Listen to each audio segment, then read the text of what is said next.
Good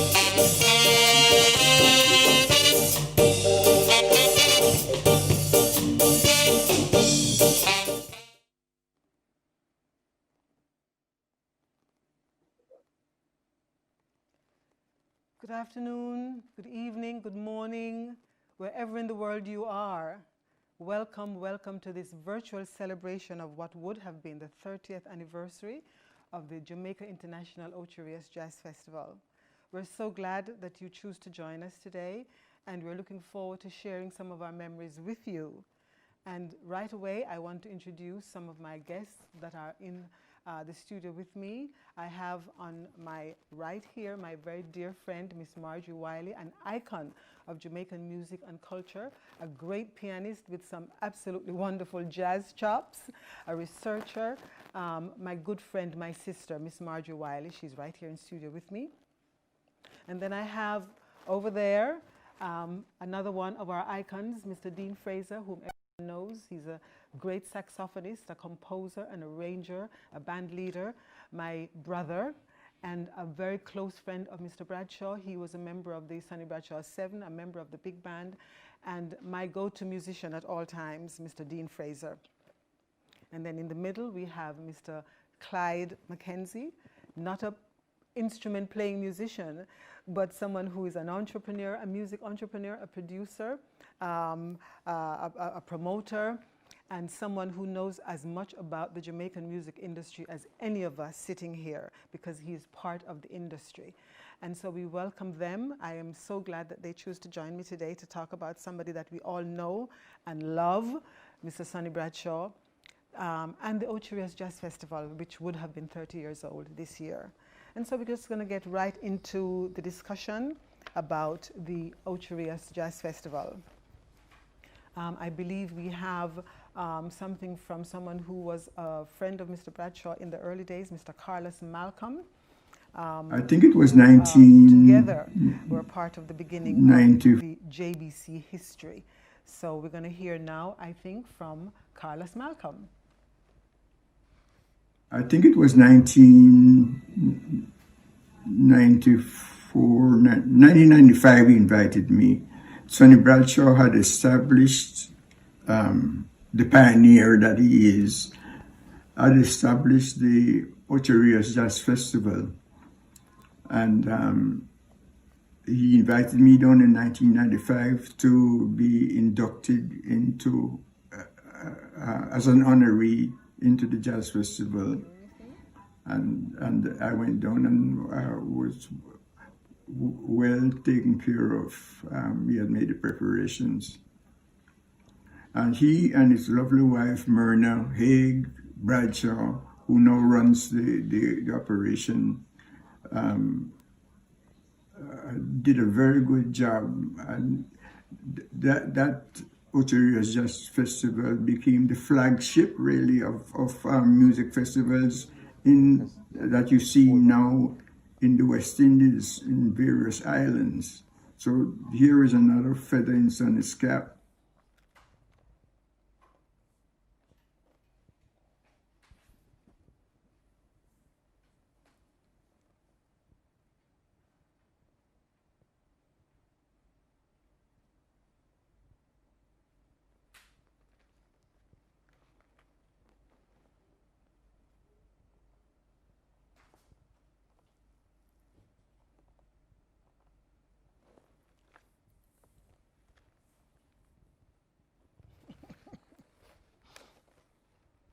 Through the years.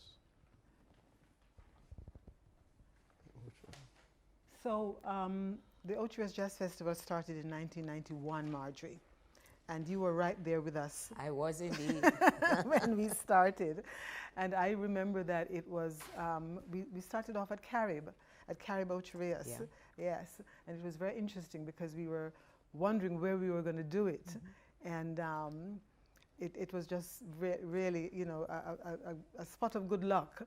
Yes. That the Carib Ocho Rios venue. And it was the home of the festival for a few years. For quite a few years. Yeah. Yes.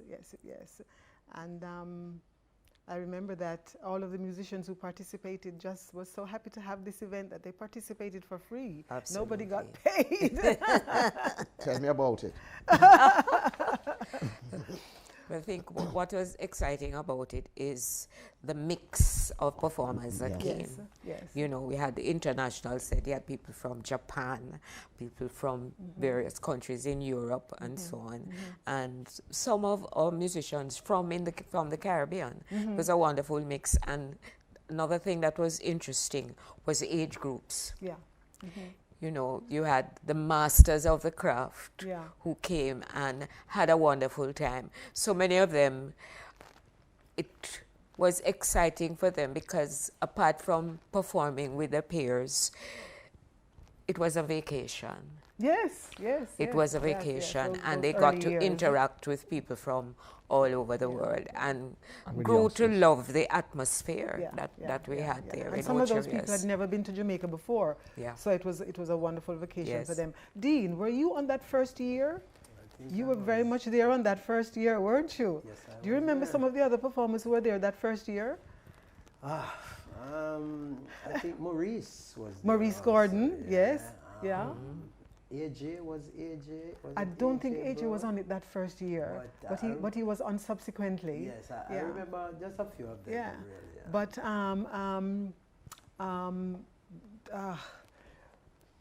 it was a fun thing though. It was so exciting. There were some foreign musicians that were that there. First year. Yeah, I think we had a Japanese drummer. Yes. But one and of the Idris Mohammed? Mohammed, yes. No, not Mohammed, Idris Akamor. Yes, Akamor. Idris Akamor. Yes. But I remember, you know, getting a call from Sonny and said, listen, you go to MC some of them show you. you know, typical CV, Bradshaw, man. So you go to MC. I mean, at that time I was at the radio station at Irie.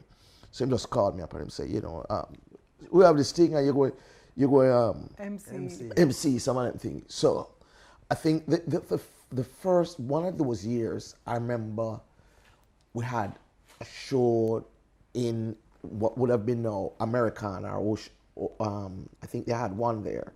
Down at the Jazz Festival? Yes, at the hotel. No, and then you had a Hibiscus. I remember there was quite a bit at Hibiscus. Okay, so after we left Carib, we made our home at Hibiscus. But I'm almost sure there was. It was one of the satellite things because I remember you used to be at Glenn's place. All over the country, and so on, where you'd have some of the smaller events. Yes. And it was a wonderful time, because it was something unusual. You had all of these great musicians, and what was happening is that the fact that the schools were involved. Yes. So we started a school competition. So I think at the time Lenny Hibbert had the band up at Ocho Rios. What was then the secondary school. The secondary school. And so what would happen is that, they would be involved, and so it was something that was a tremendous learning experience for the youngsters at the time. Yes. And it was a way of some of these older artists who were really associated with a genre that was not considered contemporary and popular. Able to expose these youngsters to this great music form. So it was really a win-win situation for everyone around. Yes, and at the time it was crucial because popular music was changing. Dancehall was just coming on, and a lot of instrument-playing musicians were at risk of losing work. So it was a way to keep live music alive. It was very crucial. Well, one of the fascinating things that I remember, and this is maybe a little bit outside of the jazz festival itself, was the project that was done with, I think it might have been Capitol Stereo at the time, what became Fame, where what happened, and Marjorie was integrally involved in that at the time, where what happened was that reggae contemporary music was being set to the big band sound. Yes. And you had this thing where Sonny and yourself and you did that in conjunction So we're going to get to talking about the Jamaica Big Band. Yes. Because then we get to talk about how Sonny took the popular music and rearranged them for big band and made the contemporary music, you know, as part of that wider musical framework, and that was exciting for a lot of us. And before we leave the youngsters in the festival, we had this competition, and there were two others that used to go around with me, and we would judge, and the final counting and sorting out, and three bands, the top three bands, would perform on the festival. In the festival. Yes. Because Sonny was all about young people. He was all about encouraging young people, and that is how one of the reasons why we started the youth band, the youth jazz competition. You know, here's a testimony to his belief. And interestingly, we saw women, girls coming in to deal with the genre. Yes. Because I can think of off the top of my head, Avery Crooks and a trombone. I mean, you know, it just blew me away when I saw her first. And she was still in school at the time. Was she? Was she in school at the time when she came on? Really? She was at school, in school at the time. Yeah. And then subsequently, now she's at JCDC. Yes, I know that. And I think I saw Frankie Campbell's face on screen a while ago. Right. So I know that he's going to be coming on to talk about stuff that he was involved in. So are we going to be seeing any Sonny Bradshaw clips? No? Or Monty Alexander? I know.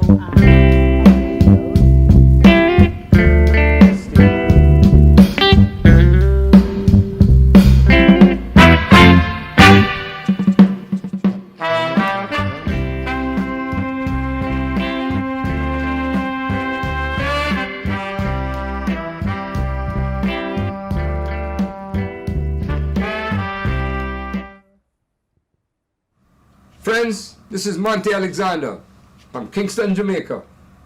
I'm standing here with two of my musical heroes among many others. From the USA, Nat King Cole. I saw that man on the stage at Carib Theatre, and Mr. Frank Sinatra, who I met in the early 60s, and he helped me to get a job at a place in New York called Gillies. And that's from that point I went on and met all these great American jazzmen, Miles Davis, Sonny Rollins, name it.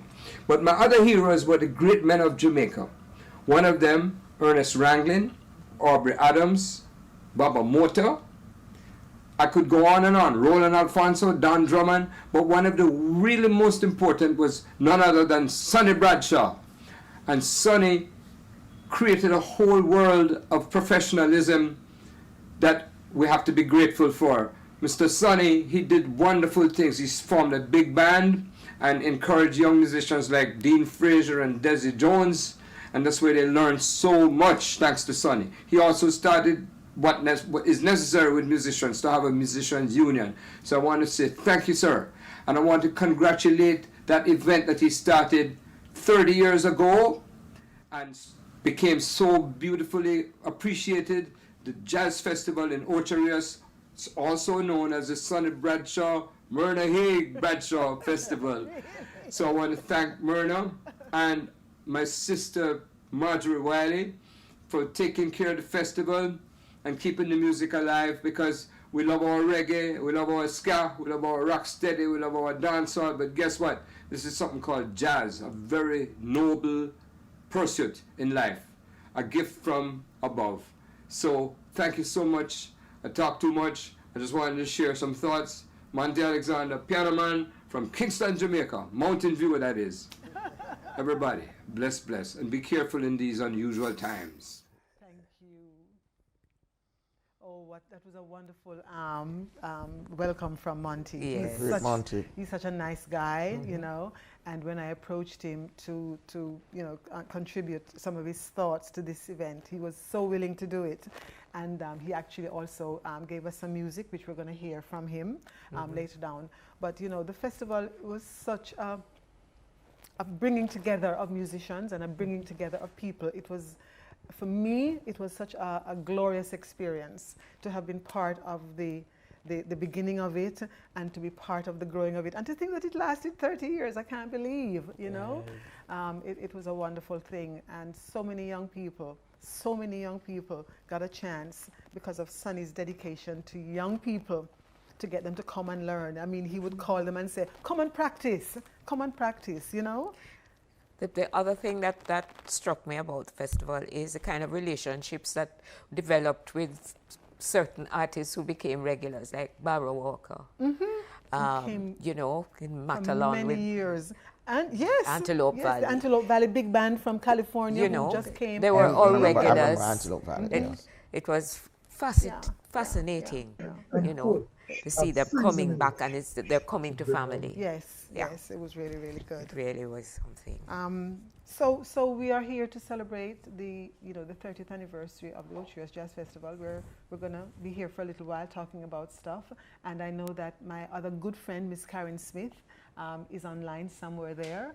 We're going to be hearing something from her soon, but she's one of the regulars of the Jazz Festival, and she was someone that Sonny actually wrote some very special arrangements, big band arrangements for her. Soon after she came back from California, she had done a stint in California, and Sonny wrote some nice arrangements for her. One of them in Spanish, I believe, if I remember rightly. You remember Dean, right? You were in the sax section. Yes, man. So we're going to be hearing from Karen Smith now, I think. Is she up there yet? Missed the Saturday dance. Heard they crowded the floor. Hey! Awfully different without you. Don't get around much anymore. Thought I'd visit the club. Got as far as the door. They'd have asked me about you. Don't get around much anymore. Well, darling, I guess my mind's more at ease. Well, nevertheless, tell me why stir up memories. I've been invited on dates. Mine have gone but one far. Awfully different without you. Don't get around much anymore.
was a discussion once between him and Ernest Ranglin. I think I was there. I think it was the two of them in London. And Uncle Ernest said, he would like to play reggae at the Royal Albert Hall, but we would all be dressed in tails, formal dress. And I think Rico and a few other people in the room kind of laugh and both Uncle and Mr. Bradshaw had a different look in their face when that joke was coming. Could you imagine us playing reggae at the Royal Albert? And I looked at them and I said, these two guys are really serious about this. They're not joking. And they gave me the confidence to say, well, not only just go for it, it is possible. So that was Gary Crosby, another one of Sonny's proteges. But I just really wanted to go back a little bit and talk about Karen and Yolanda, because Yolanda Brown is British-born of Jamaican parents. And her father, who remembered Sonny, and Sonny and I was doing a show in London, and he saw the ad, looked us up, and called and said, can I come and visit with you? I'm from Jamaica and you're, Sonny Bradshaw and da, da, da, da. And we said, yes, of course, because Sonny's like that. He said, yes, man, come and visit. And then he said, I have a daughter, and she plays music. I can bring her. And Sonny said, yes, of course. And so he brought Yolanda to the house, and those two got on like house on fire. I had to go away and bring drink and bring tea. They were just there the entire afternoon, the two of them, her, Yolanda, and Sonny, just talking music. And at the end of the afternoon, he invited her to come to Ocho Rios to the Jazz Festival. She came the following year, okay, and met Dean Fraser. And subsequently to that, she changed her style of playing after being influenced by Dean. Yeah, that is absolutely the truth. And after doing that, then her career just took off in the United Kingdom. She's now actually a very big star in the UK. But that is all because of meeting with Sonny, being invited to the Ocho Rios Jazz Festival, and then encountering Dean Fraser. And so her sax playing, her style, because she then began to infuse some of your cultural influences, your Jamaican influences into her music. And so that is one of the remarkable success stories of Sonny Bradshaw, Yolanda Brown. And so we were just happy to have her there. I think what Dean passed on to her as well was an understanding of the harmonic language. When he started to solo, the sort of things, the scale patterns that he would get into and so on, that really influenced her later playing. Yeah. And she's now a big star. And so I'm looking on screen and I'm seeing Jackie and I'm seeing Karen there. Yeah. Hello. Great Jackie, great Karen. Jackie Jackson. Hello everybody. Glad to be with you. Glad to be with you this afternoon, and thank you so much, Dr. Myrna. Karen is talking, but I can't hear a word she's saying. For putting on this event. This is great. This is where we're living now. So we better just all get accustomed to it. There's nothing else. So not much. But I would, well, Jackie, I think has a time constraint. So you want to start first? I can see you, I can see you. No, but Jackie was the big band, the bass player in the big band for a long time. I like you, White. Say that again, Miss Burns. You were the bass player in the big band for a long time. Oh yes. And that was a highlight of my musical journey. And I would like to thank El Presidente. That's my name for Mr. Bradshaw. Yes, El Presidente. El Presidente, from now and forever. And not for nothing, he would call me Jackie or Clifton or Basic. Mr. Jackson. Mr. Jackson. And it was not really embarrassing, but it felt funny. But I accepted. And I'm a better musician today than I was 30, 40 years ago because of Sonny Bradshaw. There were four people who were a great influence in my musical growth. Thomas McCook, Ernie Ranglin, R.A. Adams, and El Presidente. And to be accepted as a musician in the big band, that's a great, big, too big. There's no words to mention how big that can be, because it's a big band, you know, and not everybody can make that ascension. Not everybody, especially when you're playing bass, yikes. So for me, that was a great step in my musical journey. And I will be forever grateful, and I will always remember El Presidente for accepting me, inviting me to become a member of the big band. And when I went for the audition, he could have said to me, "Go back home to your parents." Well, he didn't. And I can safely say being in the big band was the best time of my musical career. No ifs or buts about it. Of what is a remarkable musical career. Yeah. An amazing career. What I remember is being so in awe, because the first Ocho Jazz Festival, I was privileged to sing with the big band. So we're talking about the beautiful and wonderful Marjorie Wiley and all kinds of Dean Fraser, all kinds of great musicians that I said, how I reach here though? How me who just start and don't reach anywhere? This is where I am. And just as you said to Myrna, that El Presidente wrote arrangements for me. I remember he had heard me perform a Brazilian piece, Portuguese, a Portuguese piece. I had learned it while I was in Las Vegas and came back, and he heard me perform it. And then he did an arrangement with the big band for me. And then when I was singing it, and he's introducing the band now, we had just come back from Vegas, Jackie and I never ever forget. This is just a little anecdotal reference to who is Sonny Bradshaw. And he said, "Ladies and gentlemen, I would like to introduce you to our bass player." You know, he had a different name, but now he has changed his name to Mr. Karen Smith. And I said, "Jesus of mercy." Suppose our bass player has recently changed his name to Mr. Karen Smith. They're married. And I said, "Jesus of mercy. Suppose I never have a nice, beautiful, what shall I say? Self-assured husband like that. Who am I? This little freshly come from nowhere." But just as Jackie said, that experience of singing on stage with Sonny Bradshaw or singing with the big band, such a wonderful experience singing at the Ocho Jazz Festival, because the patrons of the Ocho Jazz Festival are different kind of people, you know. They know their music, a warm audience, know their music, glad to be together, and it's an event to look forward to. You know, when it's Jazz Festival time, it's an event that's special. So that was and I said, so it was like, how?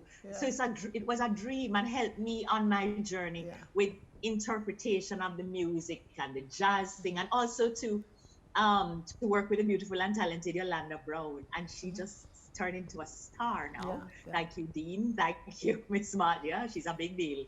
She's a big deal. And I will never forget those moments. Never forget those moments. And thank you too as well, lovely Miss Myrna, for being so gracious always. Always. I love you too. I love you too.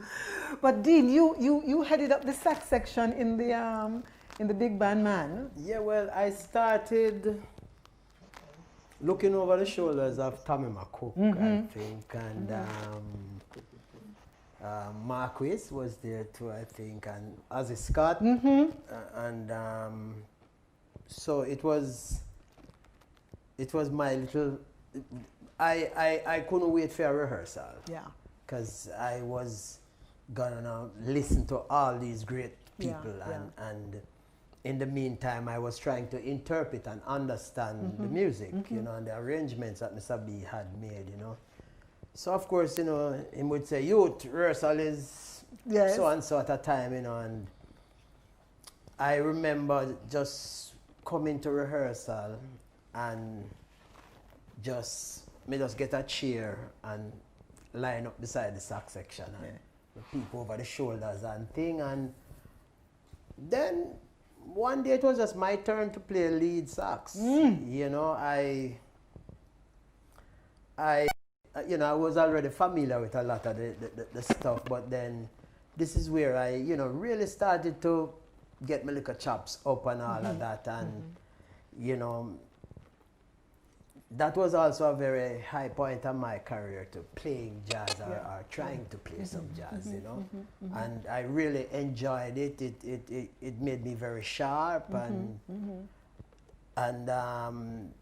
all of that, I took with me back into the studios to record our Jamaican music. And I was able to, at times, relate and just jump back into that situation and say, Mr. B would have done something like this, or I would have said something like this, because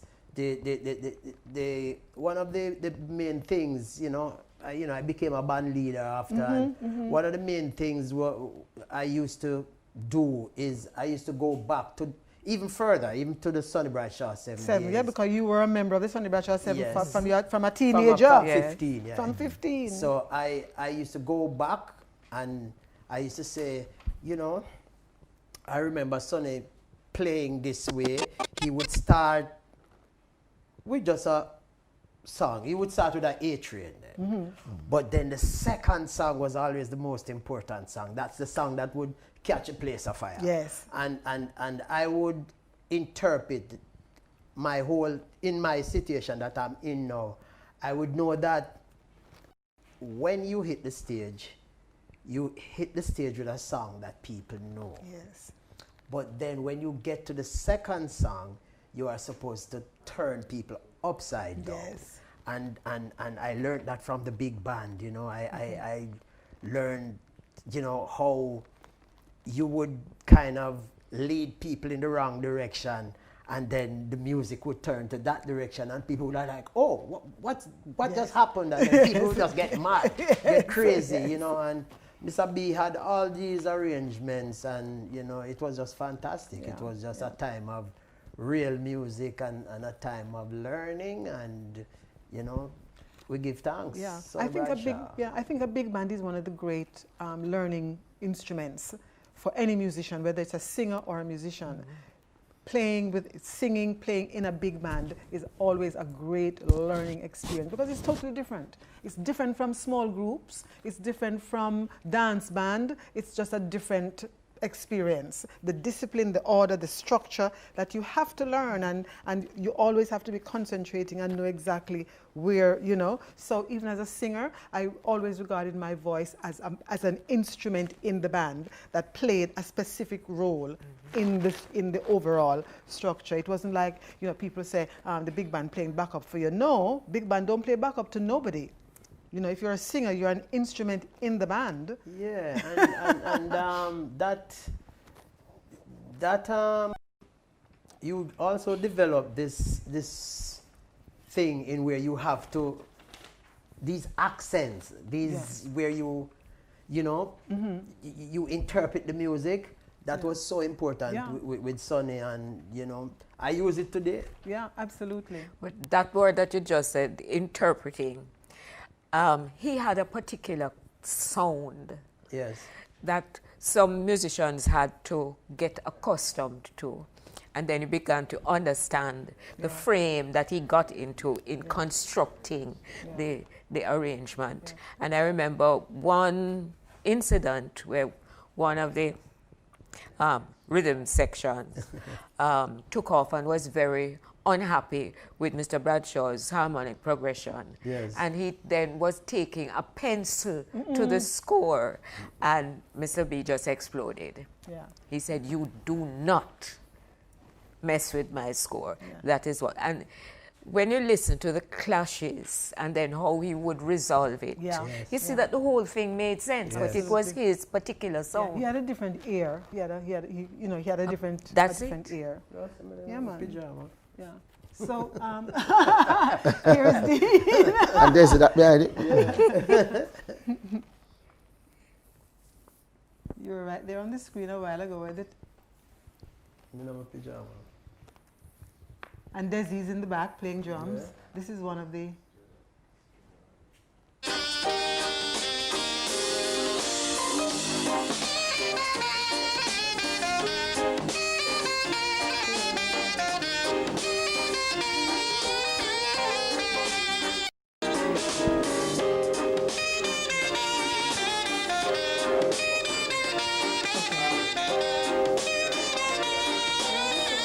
We're going back to Carlos Malcolm.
here is a clip of me playing the piano in Milano, Italy with my trio. Hope you enjoy it.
Welcome to the Blue Note. Good evening.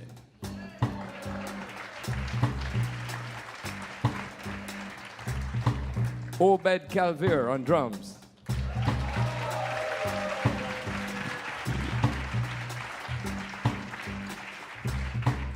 Hassan Shakur, bass.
So we've just been listening to Monty Alexander, the great Jamaican jazz pianist.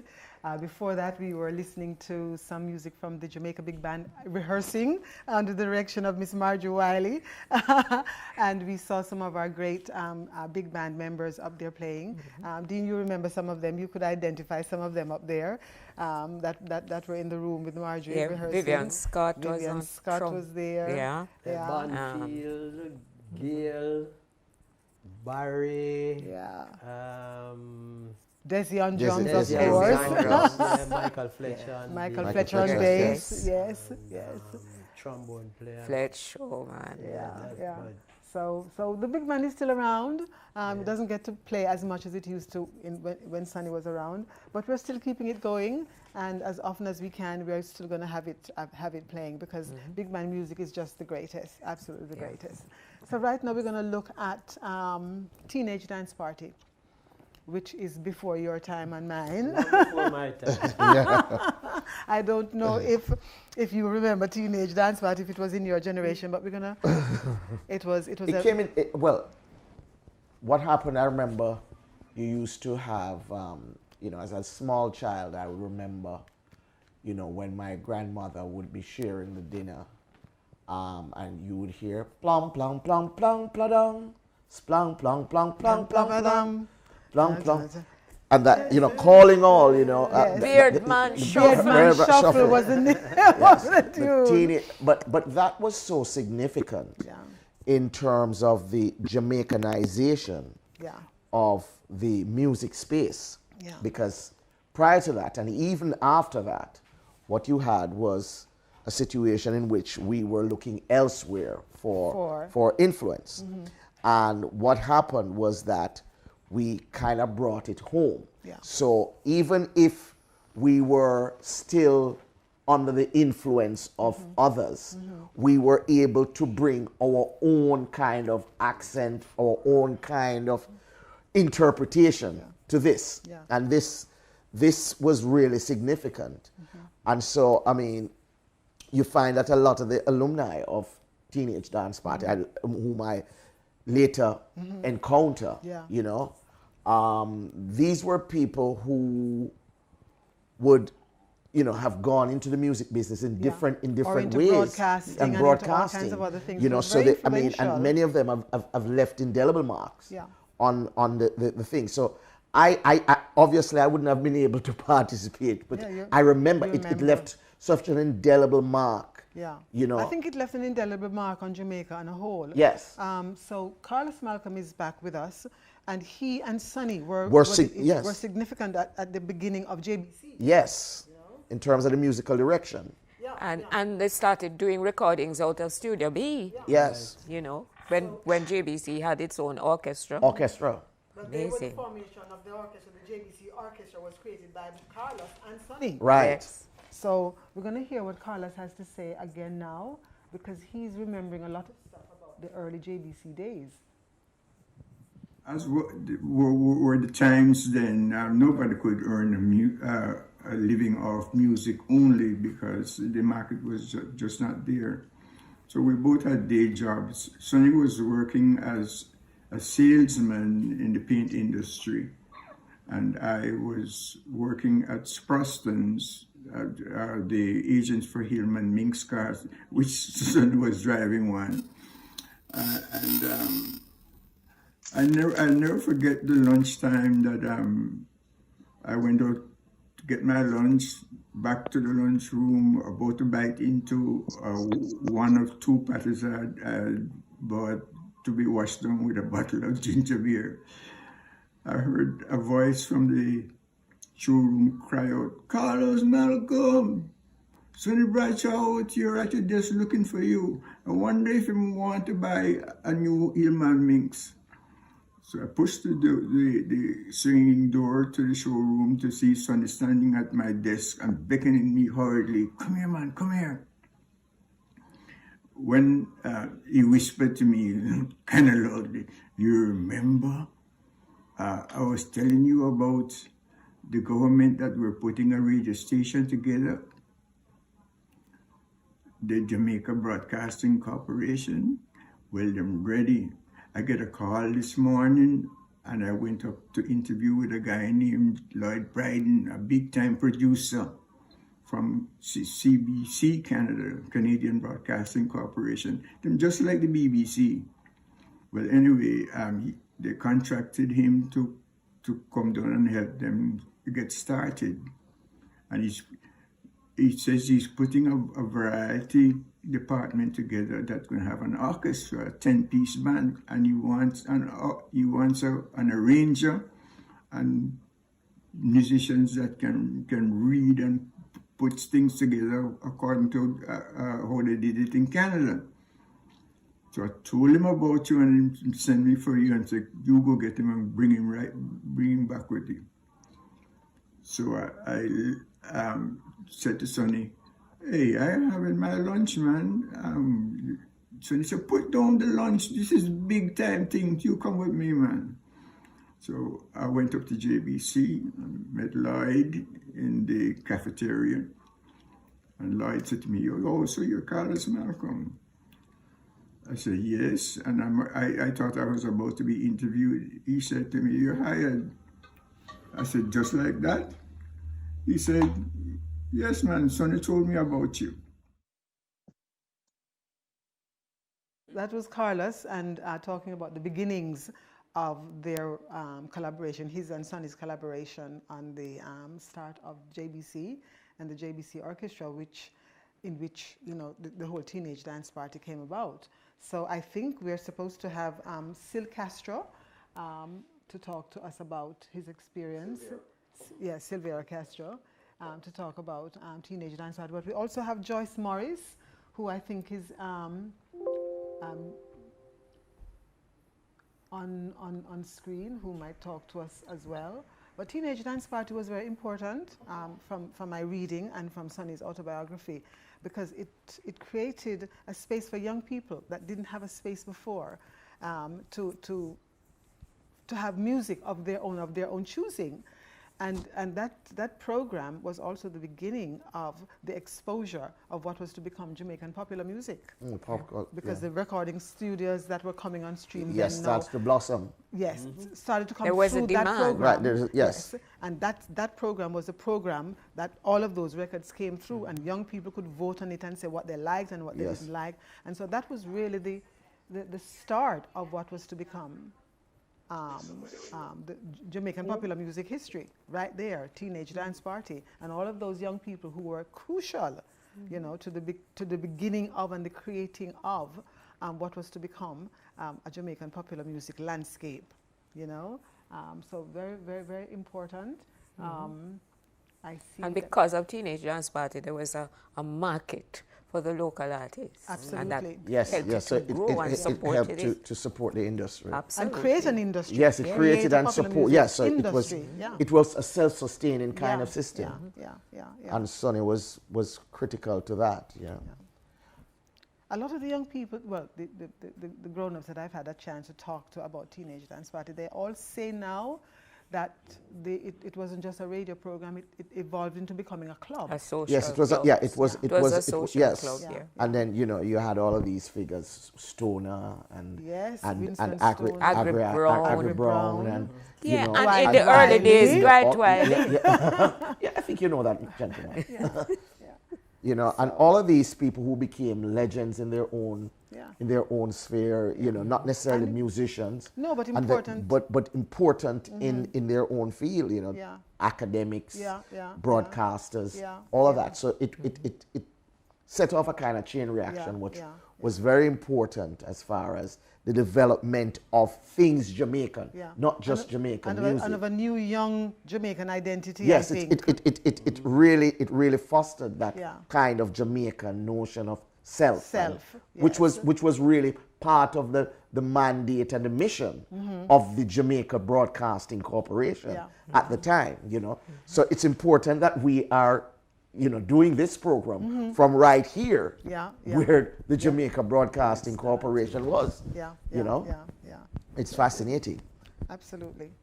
I see Frankie Campbell up there on screen. But I don't see Sil Castro. Sil Castro is one of the he might be dancing somewhere. He might be dancing. And Joyce Morris, who I spoke to from Texas, she tells me that the whole Teenage Dance Party club, they still meet, and they still have contact with each other, and they have annual get-togethers and so on, because they still regard that whole part of their lives, that early part of their lives, as something really identity forming, very important, very yes, sense of their self development. Yeah. So I don't know. Is that Miss Morris up there on the screen? No? Hi, how are you? Oh, I'm doing very good. You want to tell us about your experiences on Teenage Dance Party, what it meant to you? Well, for one, I no, the back one no move. If we move the back one from the back. There's a few. have made someone said I have made friends that have lasted. Oh. You know, I went there in 19. So we're still talking about. It's back. She's back now. Oh, I'm here. Can you hear me? Yes. Okay. Yes, when I got there, Winston Blake. Yes. Like a just crowned king. Yes, that was 1959. I got there in 1960. So, you know, I've made so many good friends back in the day. We had Dwight Wiley, Agra Brown, Winston Stoner, Jeff Dixon. All these guys, you know, were our announcers. And every concert that came to Jamaica, Platters, Drifters, Fats Domino, everybody, they would come to be interviewed at Teenage Dance Party. Wow. Mike Sparrow, you name them. And we will all get tickets to go see them for free. So it had its perk.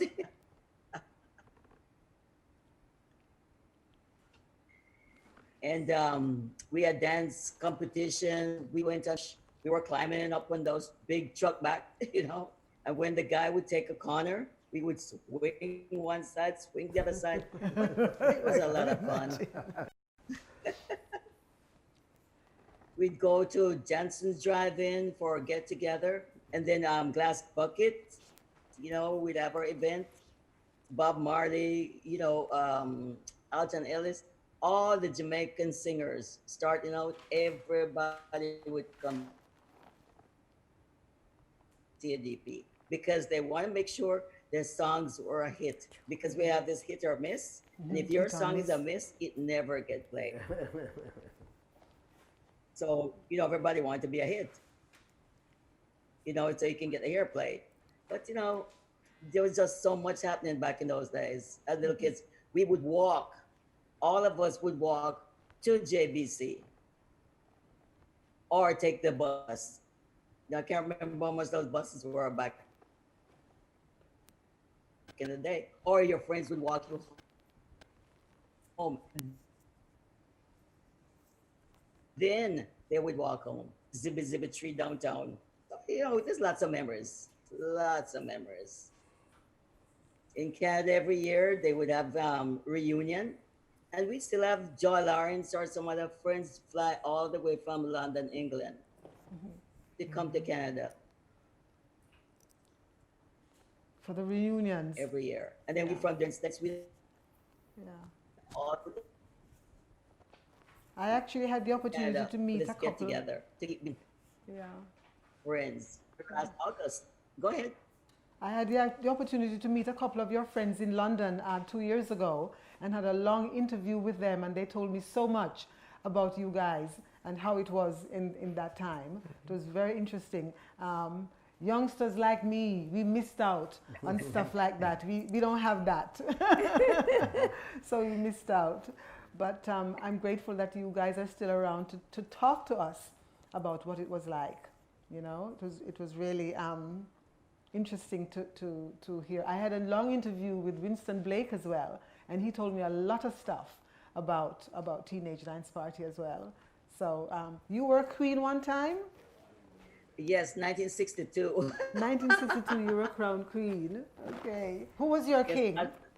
Hartley Cousins. Cousins was king. Okay. How long did TADP did it go into the 70s? Because I think it lasted 5 years. I think 5 years. I think it lasted 5 years. There was a strike at JBC, which brought to an end certain things, certain programs, and Teenage Dance Party was one of them. And it wasn't into the set because I mean I remember being aware of it, and I mean like 65 on. I don't think I would be aware. I remember that. I remember the sound of it, and my grandmother used to be sure. I just remember the music, the urban shuffle yes, thing. yeah. And but my parents, yes, they knew about it. Just spoke about it. Yes, everybody spoke about it. We were not allowed to watch it though. So, you know, because I didn't have TV, so I would have. No, but it was on radio. It was radio. From the grill point to Moran Point. That's it. Yes, I remember. I could remember that. You know. Yeah. There was a. But it must have gone on. It must have gone on for 5 years. You said. I think it lasted 5 years. No, because it. And then there was a strike, a political situation at JBC, and there was a strike, and so a lot of programs, including Teenage Dance Party, got cut. After I came to Jamaica and became a member of the union, then I encouraged Sonny to do a repeat of it. So there was a one day repeat of it. It was done on TV, I think, as well, just for the one time. Yeah. So we're going to hear something now from Dizzy Rios, one of the great Jamaican jazz musicians. My goodness, yes. Who came out of Alpha, who is an ex-Alpha boy, because some of the great musicians, came out of Alpha. That's some people see that as a foundation of modern Jamaican popular music. Yeah. Jamaican music generally, not just modern. popular music, just Jamaican music. Yeah. And so Dizzy Rios, trumpet player, great trumpet player. The story goes that Sonny and Dizzy and Ernie formed the first Bebop band in Jamaica.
So we've just been watching Dizzy Rios, one of the great jazz trumpeters from Jamaica, who went on to go to the United Kingdom.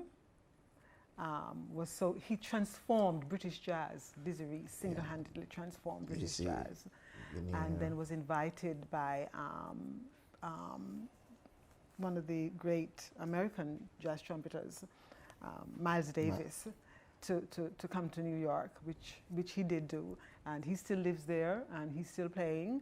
But he was just amazing. Well, you could hear his greatness. Absolutely amazing, and just amazing. I had a good chance to interview him as well, and he tells a lot of interesting stories. But we're going to look at the JFM, the Jamaica Federation of Musicians, which Sonny was the second president, and he held it together for 25 years. Karen Smith is the current president, but Desi Young is the president who took over after Sonny retired from the job or resigned from leadership of the JFM. And the JFM, when I came back to Jamaica, I remember Sonny calling me. I was working on the North Coast, and Sonny calling me and said,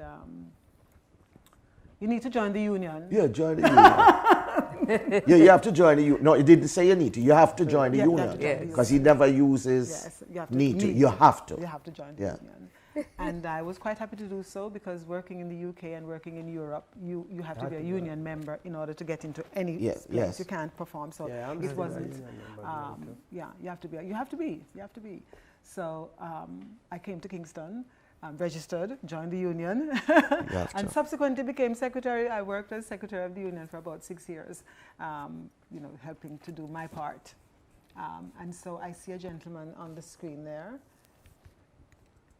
We want to talk about the Jamaica Federation of Musicians.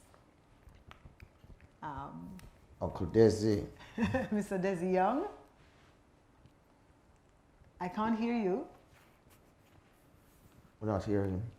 We're not hearing Mr. Young at all. Turn on your speaker, your microphone. I've been here from 1:20 or so. Have you now? Yes, that's right. Yeah. It would be remiss of me not to mention my introduction to Sonny Bradshaw. I was a singer in a band called Charles Hanna and the Graduates. And Sonny saw me on TV singing Imagine, the Beatles. And him said, "No, me have to get that youth there in my band." Him draw for me. And I was a member of the Sonny Bradshaw 7 for a period. Winston Grennan used to pick me up, take me to the Hilton and the Playboy Club. The place is where Sonny used to play. That is that part of it. And while I was at the Junction Lounge with the Caribs, Sonny realized the type of person I was and recruited me for the union. Right? The JFM is the bargaining unit for all players of instruments, singers and players of instruments, right? And the collective bargain element, Sonny and the people who preceded him, because I heard Myrna a while ago, but there is a man called Mallory Williams' dad. That man was president before the union was registered. And then Mr. White, Roy White, was the first president under the Constitution, and then Sonny. And I didn't take over from Sonny. Mr. Jones. Hedley Jones. No. It was Robbie Peart. Robbie Peart. Robbie Peart. Yes. True. And then Robbie didn't finish his term, and Edley Jones, who was the then vice president, took over and finished that year and continued from then on for about 10 years. Then I became president after that. Sonny's impact to me, I mean, when Sonny was talking about, Sonny ran the only entertainment portal in printed media, as far as I know. It used to have a thing with them called Music Man. Yes, sir. The Friday Star, that was the big the most popular newspaper in Jamaica because the Friday Star is a big seller, the Weekend Star, and Sonny had this column. Yeah, this column that, I mean, I can remember when Sonny used to encourage the people playing the music on the radio to do back and forward announcements of the songs because So he wanted people them could to educate. He wanted them to educate the listener as to who was singing the music and rather than the people playing it, bigging up themselves. So Sonny always pushing that thing. Announce the song, you can talk about the writer and whatever, because you was not satisfied with that aspect of the thing.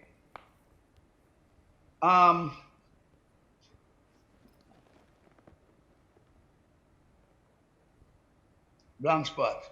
It happens. There's so much. There's so much.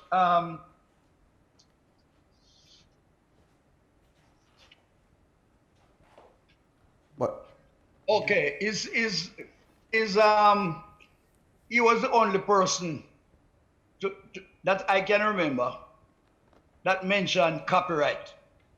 And after Sonny, and he was trying to push it to the general population, not just musicians, because when we took over and tried to get like even the print people and the photographers to support the push for copyright, for the government to upgrade the Copyright Act, we didn't get any support from anybody else. Edley Jones took over the fight after Sonny, but Sonny is the man who really brought it to the people, right? He was the man who used to push that. Copyright did come like a bad word. But Sonny persisted with it, and now you see, even though it happened in Headley's time, it was because of Sonny's early work. Yeah, true. That put us in a situation now where you have the JK and the this, that. It all came from an upgraded Copyright Act, right? In 1993. So Sonny's work lives on. And we're very grateful. All of us who are musicians and artists, we're very grateful for the groundwork that he laid to make it possible for us to have the careers that we have in the Caribbean. No. You know? And and I had no direct experience of this, but what you'd hear, even on the North Coast, where I lived for a very long time, you would hear musicians singing praises to Sonny because of how he was able to change the climate. Yes. In the hotels. Yeah. How people were treated, musicians, because Sonny had a certain kind of militancy.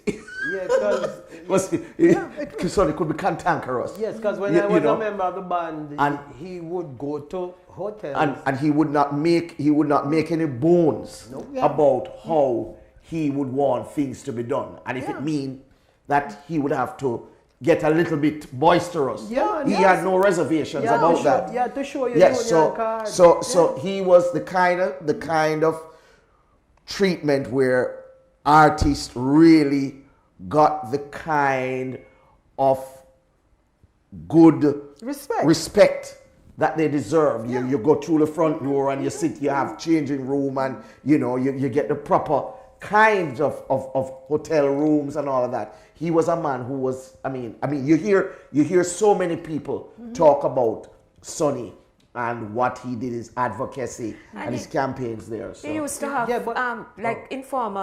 informal sessions where he would take you through a contract, and he said, if they don't sign this, you're not working. But I can tell you, when you talk about militants, I remember as a 16-year-old playing at the Holiday Inn in Montego Bay, and we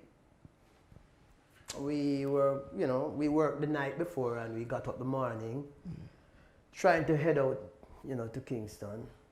but no one seemed to pay us any mind in the breakfast room. And, you know, the band was there, you know, seated together and everything. And, you know, we were there waiting, hey, and everybody. No, I'm not paying any Nobody mind. saw us. No, not Sonny. So, you know, Mr. B, he came down maybe 5 minutes after most of us. What's happening here, man? So him say, well, go on. What go on? Oh, no, come on, not eat yet, or start eat. So we say, well, nobody seemed to, you know, so. Boy, remember now I just joined the band at 15, you know, and I just know Mr. B as I'm on to play him on. Yes, no. Okay. So no. The other side. I just see Mr. B punch the table. And when he punch the table, you know, all these white people, you know, look around because when he punch the table maybe about 2 or 3 of the glass, them drop just off. drop off. And in a like maybe 5 seconds or so, everybody start to serve us. Everybody moving. Every waiter move and waitress move to our table. And you see when the people sit down the breakfast and the tea and the coffee and the water and everything, Sonny just goes and flip the table.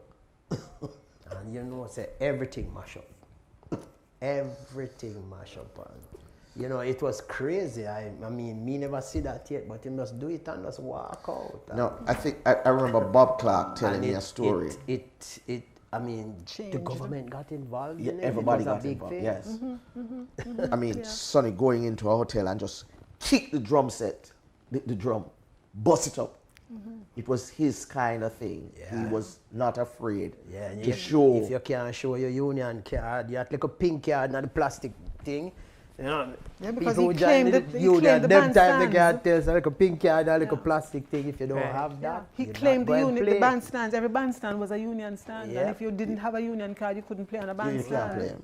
Yeah, I came to the Ward Theatre, we were these- playing for pantomime, and at the intermission, they came for me and said, you can't take, this is a union stand. yeah. And you have 4 members of the band that don't belong to the union. Right. So it's on your head. See how? Yeah.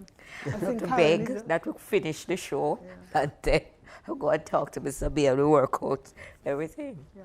I think Karen is wanting to say a word. She's the current president. Yes, with regard to standards and all the things that you're talking about that Mr. B laid the foundation for. That's why it's so important for us now in the union to make sure that these standards are not eroded, because most definitely that is what people are trying to do now to, you know, well, that business of walking through the back gate, since COVID is a different thing now, everybody just have to walk there. But in terms of standards and just what you're supposed to get, what you are supposed to bring to the job, get there early. But this business of walking with the entourage and all of that, we have to go and address that. But you come to the job to work and do your best, and there are certain things that you must have: the changing room, and you're well looked after. When is it that you're going to get your pay? And also, to another anecdotal reference, Mr. Bradshaw is at Half Moon and he goes to the bar and he says, I'll have Courvoisier. Is Courvoisier? I hope so. But one of those drinks. Myrna, you would know what drink. Chivas Says, I'll have Regal. Courvoisier, thank you. Chivas Regal. Chivas Regal. Yeah, There you that's are. of his I will drink. have Chivas Regal. And the bartender says to him, the musician's not supposed to have Chivas Regal, sir. And I said, musician. He's a musician. I'm not a musician, I'm Sonny Bradshaw. That's it. So don't think you're going to box me into no. Yes. No. Look how hard I work, look at where I'm coming from. My name is Sonny Bradshaw. And if I watch Chivas Regal, that is, we got the Chivas Regal, of course. But we're so grateful to all those who have laid the foundation, Mr. Jones and Desi, Mr. White, Mallory's dad, everybody that Desi mentioned before, and of course the one and only C.D. Bradshaw. All that this is long time ago when the Half Moon had an incident about who was to go through the front gate and who was to go through the back gate. And the front gate was white and the service entrance was black. Yep. It did not look good. And he got involved.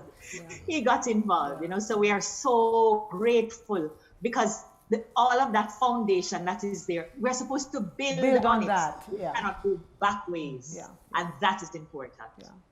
God bless him. God bless him. But one of the other great things that he did was to create the tasty talent competition, which is still going on. Yeah. He suggested that to Mr. Chan. Yes. I played on that. Yes. That's a very important thing. And it is still going on. 40 odd years now. 40 plus. Frankie Campbell was one of the first band leaders. Was the band leader who played for it for the first few years. Yeah. Sonny Bradshaw which played first. Again. Sonny Bradshaw 7 played first. Yes. And then Fab 5. And then Fab 5 came on. Speaks again to his love of unearthing talent. He loved young people. And always wanting to bring young people into the business. Yeah, I can tell you about well, Gene was 15. Desi was 16 or 17. Desi was 16. And when Mr. Bradshaw called me, I said, me? And I said, yeah. And Babe O'Brien said, go on, man. And, you know, Mr. B just bring the folder. He never stand up over me. He never point to nothing. He just said, take time and play what you can play. Yeah. He was very gentle like that. Yes. And very, very gentle, very encouraging. But I must tell you, you know, when you touch the point of being militant, you know, God. I need to tell you one more thing. Mr. B, you know, we played at the Jankunu Lounge every Sunday. It was a real good gig. It's top gig, you know. And so what we would do is Sonny would come in and he would go down to the bar and he said, Shivas Regal. And they would give him it in that little pretty glass and he would take his little finger and stir the ice. And start to drink. So the Sheraton had changed their manager. And so they brought in this new manager. He comes in and he stands at the bandstand and he looks at his watch because we are supposed to start playing at 9:30. And the guy looked upon him watch and him say, it's 9:30. I am standing there because as it reached 9:15, I stand beside the stage, you know. And I mean, Sonny's there, the whole band is there, and Sonny's, you know, talking to his people, you know, touching base with his crowd, and you know, everybody's making their requests. You know, I want to hear the man with the horn, and I want to hear the Wichita Lineman and thing. And Sonny's there, all hyped up now, because the first 40 minutes is just Sonny Bradshaw arrangements, and I don't know what got into that manager. And he saw Sonny go on stage and him go to Sonny and him say, sir, you're supposed to be playing at 9:30. And Sonny, you know, Sonny said, who are you? And he says, well, I am the manager here, and thing. And Sonny says, okay. And Sonny kind of pause, you know, and still take another drink, and him come back and says, sir, you're supposed to be playing at 9:30. Now the lounge hold how much people at that time? 200, 150, 200 people, and it was packed. Yeah, because Sunday night is packed. And they had to put in extra chairs and everything. Boy, Sonny just look around upon the man again, and him just say, pack up. So me say, what? Him say, pack up. And Sonny just pack up him horn, pack up the band, and we went through the door. And we never saw that manager again after. Clearly not. Right, because the place full of people and everybody wondering what happening, and so they just left. We never played that Sunday night, never played that note. Militancy. Yep. And everybody's sitting waiting to hear grooving. Yes. Sunday night. But he was never afraid of No, to fight for what he believed fight in. for what he Never believed afraid in, to fight for what he and believed in. you know, say what he believed in. You know. Well, Frankie's on screen, waiting to talk about his experiences at Tasty and with the union. Hello. Yeah. Yeah, you can hear me? Yes, I can hear you now. You hear me? Okay, good. Yeah, well, obviously, Sonny, we knew Sonny from back in the late 60s. We met Sonny back in those days. And one of the biggest influences, nobody's mentioning this, but he started the first hit parade. Jamaica Hit Parade. With Jamaica Hit Parade. BBC started. Right. And he started the first hit parade. And I think that was the catalyst that really made people start to record at that time. Would then, because the first few months, the charts were all foreign. American or foreign US, songs. yeah. And then Sunday started the charts. And then, of course, the students, Duke Reed, Coxons, of course, and all the rest of the students, they started to really record in earnest because, you know, everybody wanted to be on the charts. Because before JBC, there was just Agile, and they had no competition. But once JBC came into being, then the music was more diverse. You know, Agile didn't have the monopoly again, so therefore, no, the Jamaicans don't have a chance. We had no other chance. We could record and hear ourselves on radio.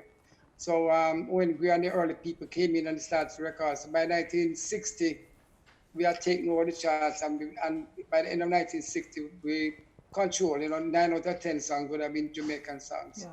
So that's a very important element that Sonny left, being at JBC. We're not mentioning that, we're talking about Teenage Dance Party, but the charts was very, very important. After that, of course, somebody mentioned, Desi, about the article in the Star. Now, as a young musician, if you never get mentioned by Sonny, you hope that Sonny will cover your spot or cover your band. And if Sonny big you up, man, I tell you, your head swell and you felt so good for the entire time, for the next couple of weeks. You cut out the article and walk around it and say, boy, look, Sonny boy, Sonny big you up or whatever, That was the most important article. There was no ER. There was no, all these people that you have now on TV and stuff. There was none of that. So Sonny was the main person. And Sonny, of course, he went in 1979. Before TC started in 1966. And then they would have shows outside. All the bands would play. Sonny would play, and Top 5 would play, and other bands of the day would play. I remember doing a show with Father Forsyth, eating most about 3 dozen parties or 4 dozen parties on the stage.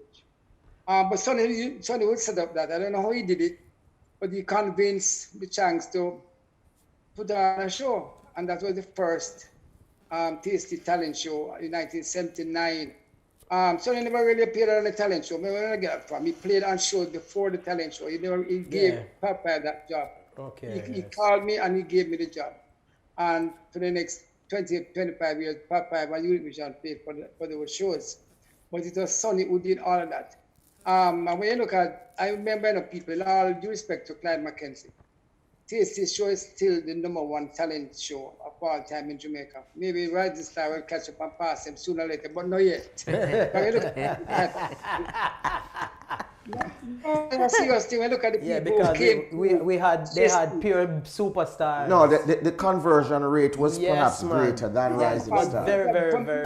Yellow Man to Nadine to Paul Blake.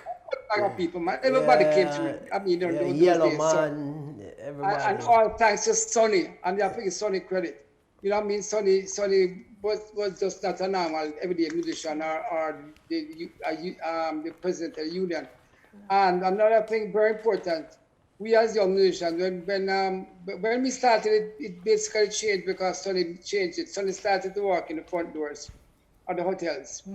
Prior to that, in the 50s and the early 60s, musicians used to have to walk through the service entrance and through the back. right? But Sonny really did a lot in changing that. And we really appreciate what Sonny did for that. My papa came on the road in 1970. We were basically able to walk through the front doors, you know, thanks to Sonny. And I suppose you have to give Byron a little credit. He helped us with that. But it went back to 79, like I said before, and we really started that tasty talent contest. That was really fantastic. And I don't think we're giving Sonny enough credit for that. Of course, Papa's involvement in the jazz, in Ocho's jazz, came later on. The reason why we were involved intimately was because Sonny really believed in Jamaican music, and he believed in...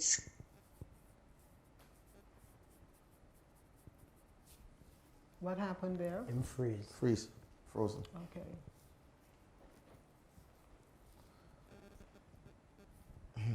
So we're just listening. We were listening to Frankie talk about Tasty. Yeah, that was a very interesting. Which is very interesting. Very and we were hoping history. to have Nadine, who was the first winner of the Tasty Talent Contest, to come on and share her views with us. But I think we're going to see a little clip now of Sonny Bradshaw accompanying a girl named Myrna Hague, I think. Yeah, that face looks familiar.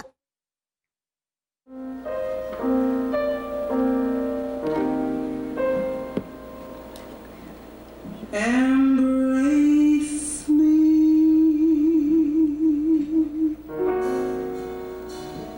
my sweet.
Whoa. Wow.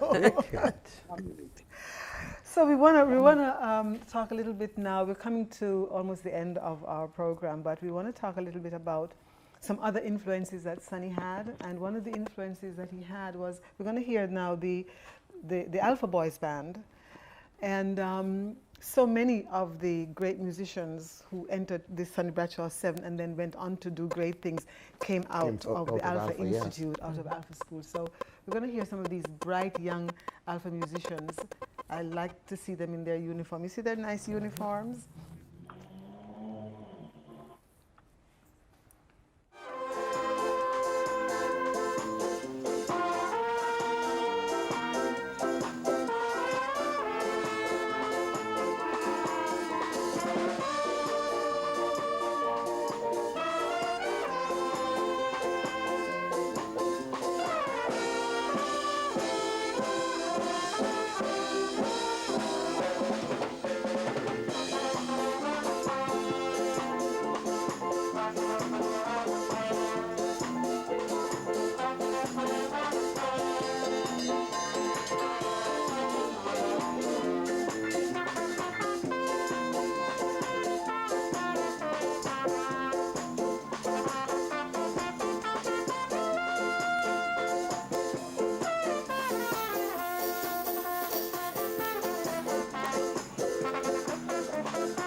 So the relationship between the Alpha Institute and Sonny for a long time, because one of the, well, very few opportunities were there for the youngsters out of Alpha to find work and do stuff.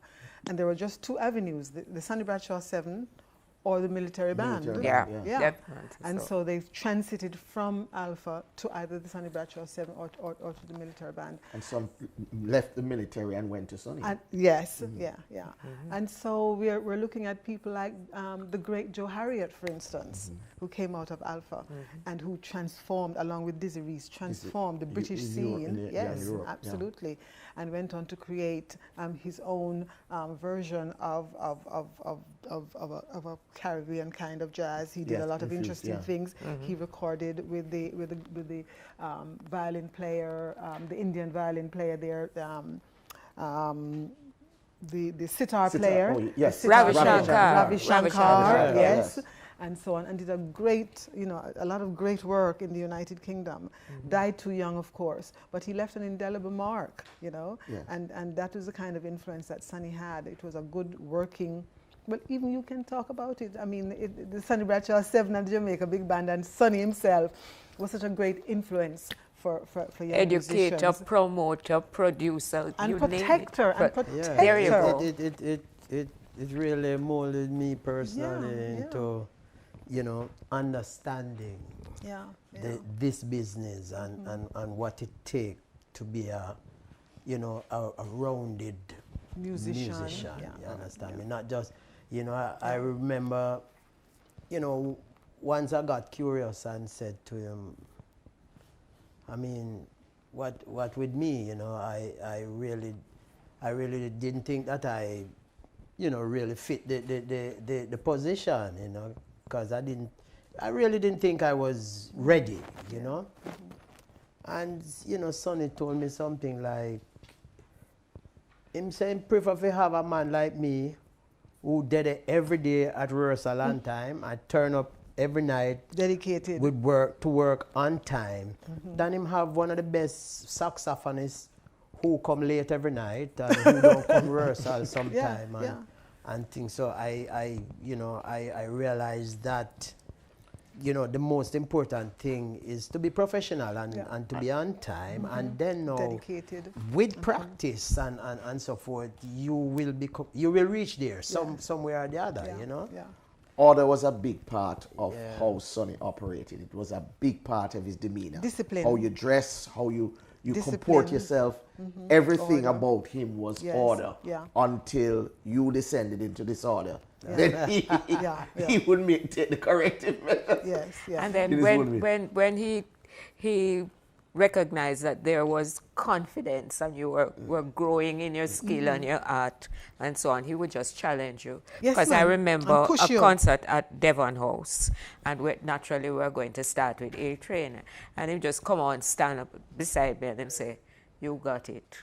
I said, "What do you mean?" Him say, "You start and you solo, and the solo, and then all of a sudden him go into the and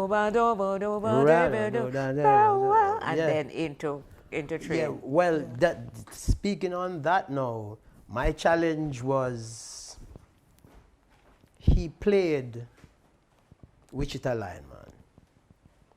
So, you know, he started with Flugelhorn, and that would go on for like 2 minutes, you know, and then him go, yes, man. So one night, him turned the Jankuno Lounge upside down and thing, and when we take the first break and come off, him said to me, say, "Youth, come here." Him say, "You know Wichita Lineman?" I say, "Yeah, you know, play it every night." Him say, "No, man. You can't play it?" I said, "No, sir." Him say, "Guess what? You're going you to know play that?" it? No. Him say, "You know that I can play it though." Him say, "Yes." And I say, "Yes, sir." And him just walk away. So you know that for that week, I learned like every song in the book. Yes. I just go over Harbour View and sit down and learn every song. Okay, you don't know when I'm going to call you? Yes. I'm going to call you. Of course. Yes, I'm going to call you. Yeah, man. I have Gary Crosby looking on us there. And Gary Crosby was so influenced by Sonny. You know, he's a cousin, he's a nephew of Ernie Ranglin. Yeah. And so meeting Sonny and playing with him and working with him was a great influence on his life and in the way that he has structured his band and his life as well. So like you, he's very much influenced by Sonny, both in life and in music and in work and so forth. And so he tells us that he misses Sonny a great deal, but he has a great band also that I think we're going to hear from him. Are we going to hear from Gary Crosby now? Yeah. I miss Mr. Bradshaw madly. I really do. That protective, nurturing element that he had, I do miss it. But I have learned some great lessons, and hopefully I've passed it on to some others, so his legacy will live on.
So we are so grateful to all of you for sharing this couple of hours with us. I am so grateful to my colleagues here in the studio with me, my friend Miss Margie Wiley, my friend Mr. Clyde, my friend Mr.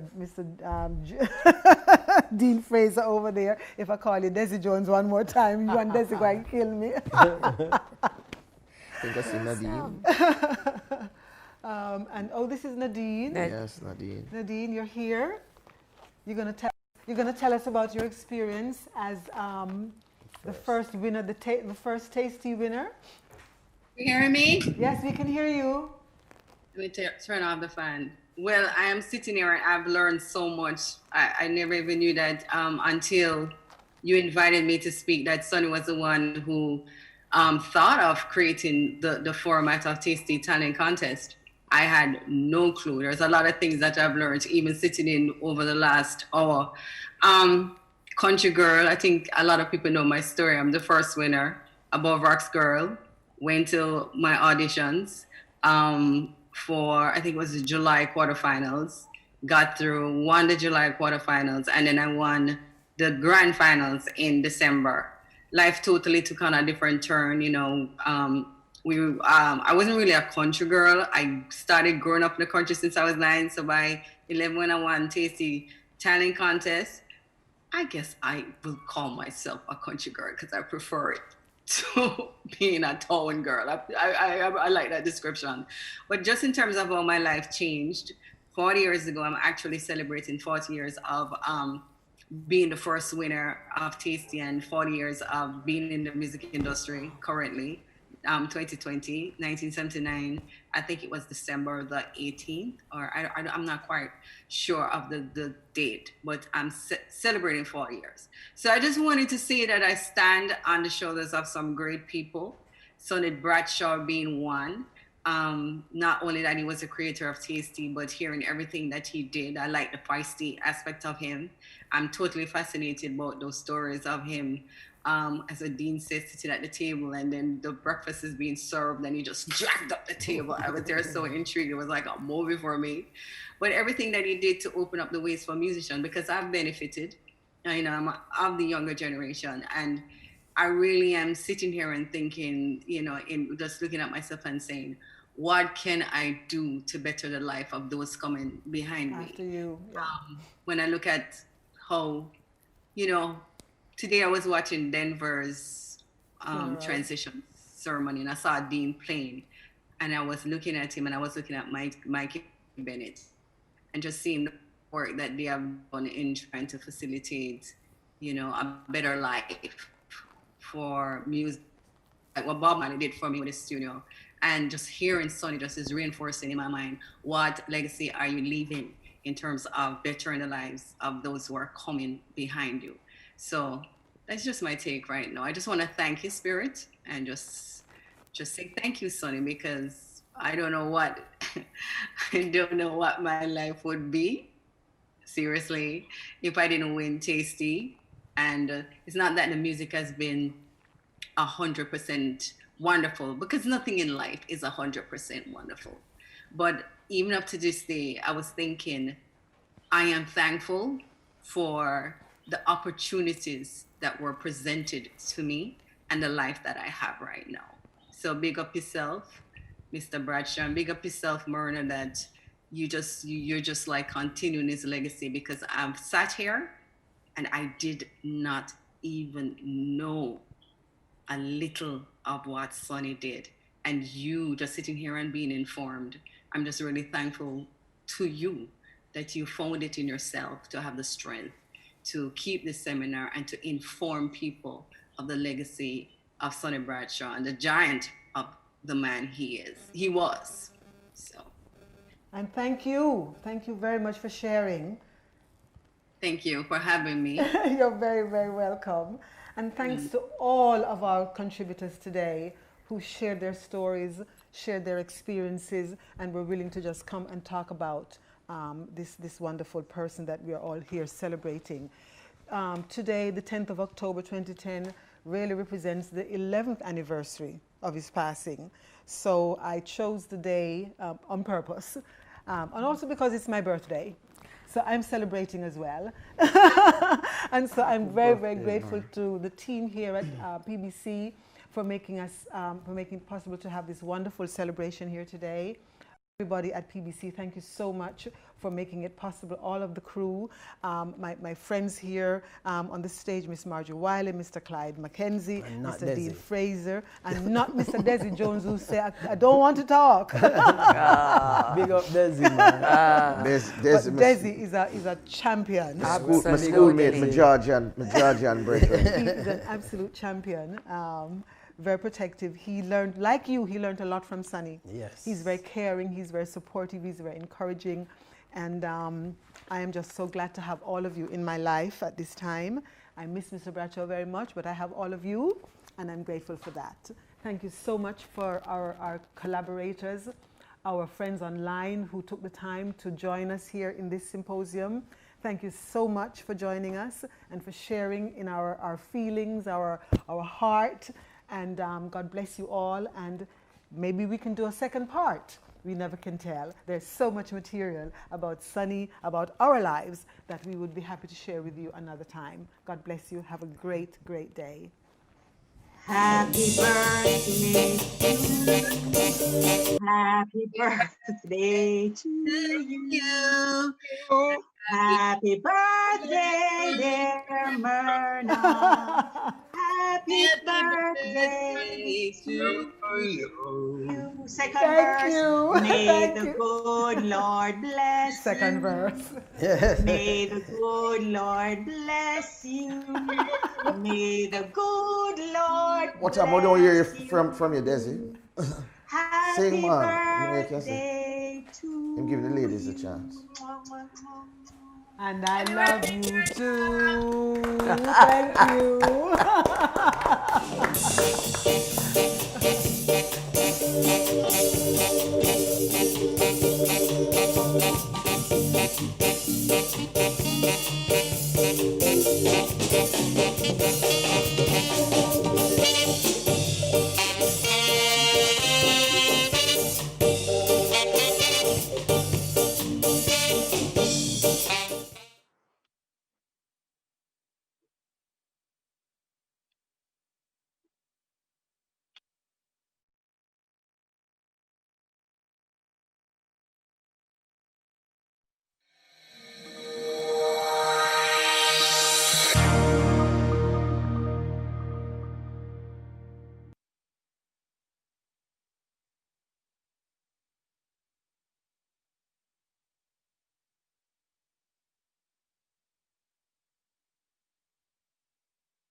This is our home, Jamaica, and tourism is the lifeblood of our country. Let's all feel good again, whether with family or friends.